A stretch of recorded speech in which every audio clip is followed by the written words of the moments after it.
welcome back my YouTube channel G Grand Education. This is I am Gaurav Kumar and today we will start our first lecture on the basis of matter. तो आज हम बात करते हैं कि matter क्या होता है। जैसा कि आप सभी को पता है कि जो हमारा यूनिवर्स है वो पूरी तरह से मैटर और एनर्जी से बना हुआ है। एल्बर्ट आइंस्टाइन का मानना था कि जो मैटर और एनर्जी हैं वो आपस में इंटरकन्वर्टिबल हैं, मतलब कि जो मैटर है वो एनर्जी में भी कन्वर्ट हो सकता है और जो एनर्जी है वो मैटर में भी कन्वर्ट हो सकती है। मेरे को पता है कि ये सुनकर आपको थोड़ा अटपटा सा लगा होगा, पर ये सच है, ठीक है। तो कहना क्या चाहते हो? ये सब छोड़ो, परंतु उससे भी पहले आपने कहीं ना कहीं डार्क मैटर का नाम भी सुना होगा। मतलब वो भी मैटर की तरह है, बट है तो है ना डार्क मैटर। उसको हम लास्ट में देखते हैं कि डार्क मैटर क्या होता है। तो पूरे यूनिवर्स की बात को हम छोड़ते हैं, अपने आसपास की चीज़ों को देखते हैं।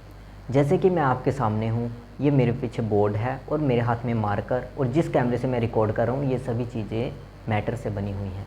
और मैटर को हम हिंदी में पदार्थ बोलते हैं, ठीक है।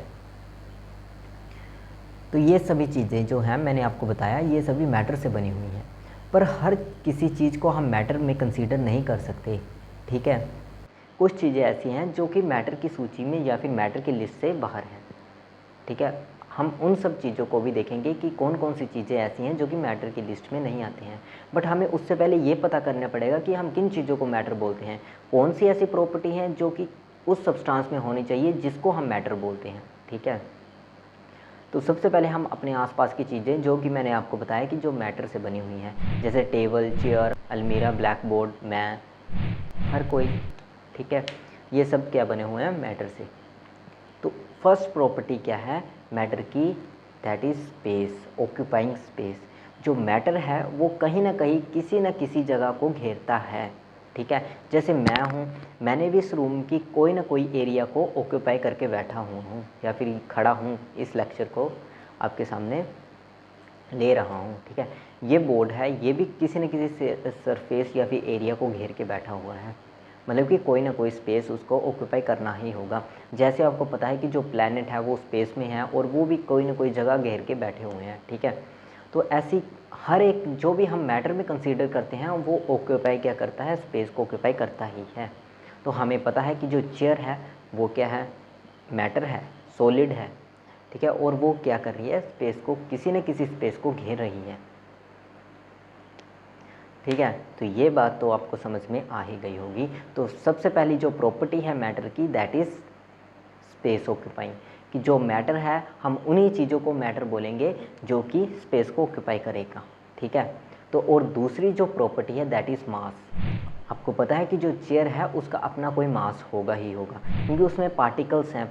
मास क्या होता है बेसिकली आपको मैं बता देता हूँ कि मास और वेट दोनों अलग अलग चीज़ें हैं। मास क्या होता है, the matter which contained in the body, मतलब कि जो मैटर या material which contained in the body, कि कोई भी जो मैटर है या फिर कोई भी ऑब्जेक्ट है उसमें जो मटेरियल है उसी को ही हम मास बोलेंगे, ठीक है। इस केस में हम मास को मटेरियल कंसीडर करके चलते हैं। पता है कि जो चेयर है वो किससे बनी हुई है, वो प्लास्टिक मटेरियल से बनी हुई है, ठीक है। तो उसके पास अपना कोई मटेरियल भी होना चाहिए, उसके पास मास भी होना चाहिए, ठीक है। अब ये मास क्यों ज़रूरी था, हमारे पास स्पेस था तो था, क्योंकि हमें पता है कि जो मैटर है वो स्पेस ऑक्यूपाई करता है, तो हम किसी भी चीज़ को जो स्पेस को ऑक्यूपाई करता है उसको हम मैटर बोल सकते थे। तो हमें मास कंसीडर करने की क्यों ज़रूरत थी, क्योंकि हमने दो प्रॉपर्टी बताई मैटर की, एक तो स्पेस ऑक्यूपाइंग और दूसरा मास। मास क्यों ज़रूरी था हमें किसी भी सब्सटेंस को मैटर बताने में, क्योंकि आपको पता है कि ह्यूमन बॉडी है वो भी मैटर से बनी हुई है, ठीक है। और जो हार्ट है हमारा वो भी मैटर से बना हुआ है। हार्ट जो है वो हमारी बॉडी में कहीं ना कोई स्पेस ऑक्यूपाई करके बैठा हुआ है, ठीक है। अब उस हार्ट में कोई भी फीलिंग है, चाहे वो लव है, सैड है, एनी अनदर फीलिंग, ठीक है। लव की बात करते हैं, शाबाश बेटा, बहुत बढ़िया। ठीक है। हार्ट में जो है लव, मतलब कि प्यार है, वो कहीं ना कहीं अपना स्पेस ऑक्यूपाई करके बैठा हुआ है, ठीक है, ऐसा मान लो। अब जो वो लव है, क्या उसके पास अपना मास है, उसको हम मैटर कंसीडर कर सकते हैं, नहीं कर सकते, क्योंकि जो लव है उसके पास अपना कोई मैटर नहीं है, जो लव है उसके पास अपना कोई मास नहीं है। लव को छोड़ के कोई भी अनदर फीलिंग भी हो, चाहे वो सैड हो, लाफिंग फीलिंग हो, कोई भी फीलिंग है अनदर, ठीक है, वो मैटर कंसीडर नहीं करते, इसलिए हमें पास मास होना भी ज़रूरी है। पता है मेरे को काफ़ी वाहियात सी जो एग्ज़ाम्पल दी है मैंने, बट दी है समझाने के लिए, ठीक है। जो थर्ड प्रॉपर्टी कौन सी है, ये जो थर्ड प्रॉपर्टी हमारे सामने है दैट इज़ सेंसेस की, कि हमें हमारे पास जो मैटर है उसको हम सेंस भी कर पाएँ, ठीक है। अब आप बोलोगे कि लव को तो हम सेंस भी कर सकते हैं, नहीं नहीं कर सकते आई थिंक, क्योंकि 5 सेंसेस है हमारे पास। आप इसको इस तरह से समझ सकते हो, जैसे मैंने चेयर उठा के मारी तो उससे दर्द तो होना चाहिए मेरे को। जैसे किसी के सर पे चेयर मार दी तो उसको तो दर्द होगा, उसको तो ब्लीडिंग होगी ना, है ना। और मैंने टेबल मार दिया, अलमीरा मार दी, अलमीरा से उसी पर्सन को मार दिया, तो मतलब बोलने का मतलब क्या है कि जो मैटर है उसको मैं उठा के किसी के भी सर पे मारूं तो उसको फील होना चाहिए, या फिर मैं उसको टच करूं किसी भी मैटर को तो मुझे वो फील होना चाहिए कि ये चीज़ यहाँ पे है। अभी आपको एक बात बताता हूँ कि जो एयर है वो मैटर में ही कंसीडर होती है। आपको पता है कि इस कमरे में हवा है, तो वो इस कमरे का जो स्पेस है उसको ऑक्यूपाई कर रहा है। तो फर्स्ट थिंग, मैटर की फर्स्ट प्रॉपर्टी तो मतलब कि करेक्ट होगी। अब सेकंड, मास होता है, हाँ एयर में मास भी होता है, ठीक है। अब थर्ड थिंग है कि हम एयर को उठा के मार सकते हैं, क्योंकि हम कूलर के आगे जब खड़े हो जाते हैं तो एयर हमें बचती ही है, ठीक है, हवा हमें बचती है, ठीक है।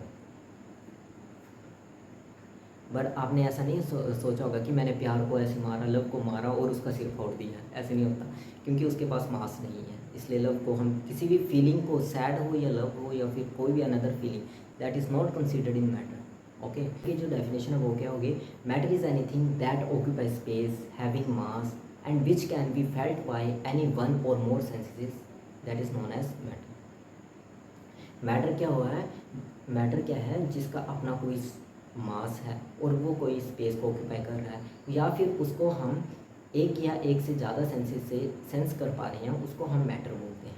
अब दो और चीज़ें भी आती हैं, वॉल्यूम और डेंसिटी। देखो स्पेस होगा तो उसका वॉल्यूम भी होगा, और जो मास होगा तो उसकी डेंसिटी भी होगी, सिंपल सी बात है। तो आप ये 5 चीज़ों का ध्यान रख सकते हो, that is space, mass, volume, density and senses. अच्छा, मैटर की अब हम हिस्ट्री की बात करते हैं। मैटर कोई ऐसा वर्ड नहीं है जो कि आज 1-2 दिन में आया हो, या फिर 1-2 साल में, या फिर 10-15 साल में, या फिर 1 सदी में, ऐसा नहीं है। मैटर जो वर्ड है वो काफ़ी पुराने समय से जाना जा रहा है। पुराने समय में जो इंडियन फिलोसफर थे उनका मानना था कि जो हमारी बॉडी है, ह्यूमन बॉडी है, वो 5 एलिमेंट से मिलकर बनी है, और उन्होंने जो 5 एलिमेंटों का नाम दिया था दैट इज़ पंच तत्व और पंचभूता का नाम दिया था उन्होंने।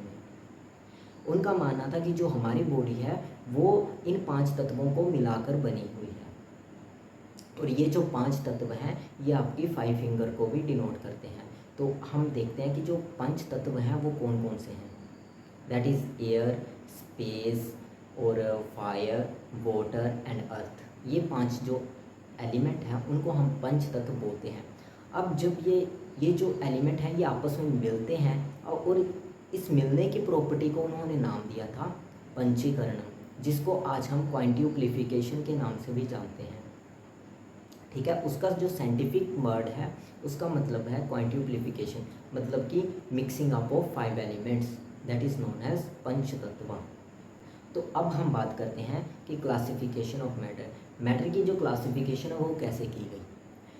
अब मैंने आपको बताया कि जो मैटर है वो नया वर्ड तो है नहीं, मतलब कि इंडियन फिलोसफर का मानना अलग था इंडियन मैथोलॉजी के अकॉर्डिंग, ठीक है। और जो मॉडर्न साइंटिस्ट हैं उन्होंने कैसे क्लासीफाई किया मैटर को वो जानते हैं।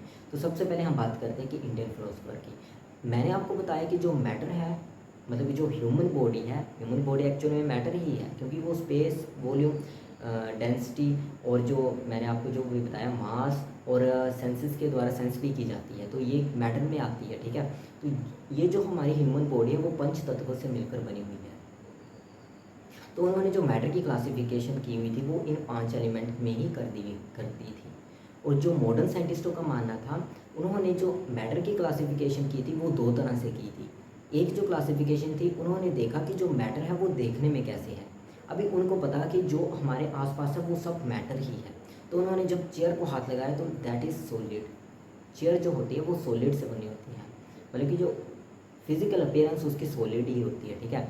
और जो अलमीरा है वो भी सॉलिड है, कार है वो भी सॉलिड है। बट उन्होंने देखा कि जो पानी है वो तो तरल है, मतलब कि लिक्विड है, तो second state of matter liquid आई हमारे पास। और उन्होंने महसूस किया कि उनके आसपास जो हवा है वो तो गैशियस स्टेट में है, वो हमें दिखती भी नहीं, उसकी डेंसिटी भी अलग है। तो उन्होंने जो थर्ड एलिमेंट, जो थर्ड स्टेट ऑफ मैटर है वो डिस्कवर की थी गैशियस।